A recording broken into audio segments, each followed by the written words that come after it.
सब है मगहिया भाई बहन के, भूलेटन काका के राम राम। आथी मगहिया खबर में सुनते देश दुनिया के खबर। प्रधानमंत्री नरेंद्र मोदी कहल का भारत भी दुनिया के सबला तेज स्टार्टअप इकोसिस्टम है। बिहार के मुख्यमंत्री नीतीश कुमार कहल का कि धार्मिक स्थल पर लाउड स्पीकर उतर अबावल फालतू बात है। आज मुख्यमंत्री नीतीश कुमार पूर्णिया से करतन इथेनॉल प्लांट के शुभारंभ। बसपा के मायावती अखिलेश पर कहलन जौन अपन सपना पूरा न कर सका है दोसर के का करतन।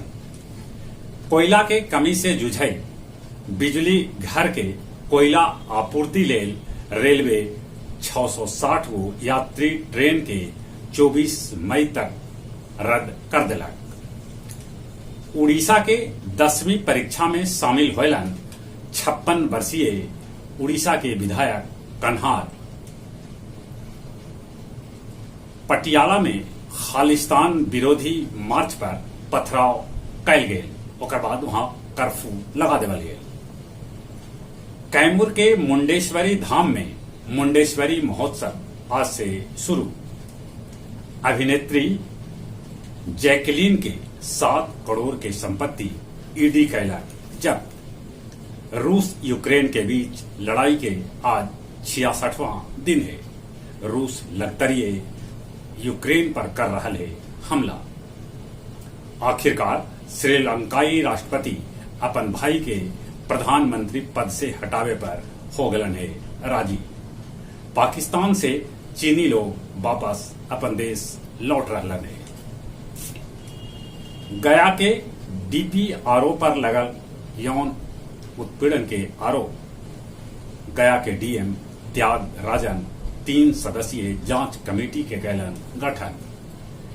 3 बछर बाद अप्रैल महीना में गया जी के पारा 44 डिग्री के पार पहुंचल है।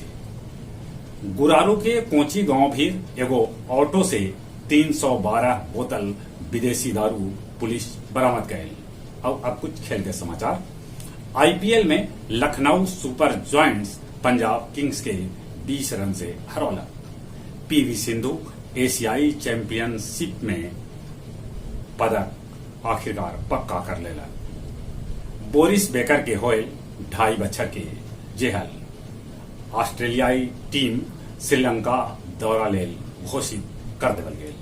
जहां तक मौसम का सवाल है, मौसम विभाग सूचना दिलका है कि आज पटना समेत सूबे के 31 जिला में आंधी पानी आवे के संभावना है।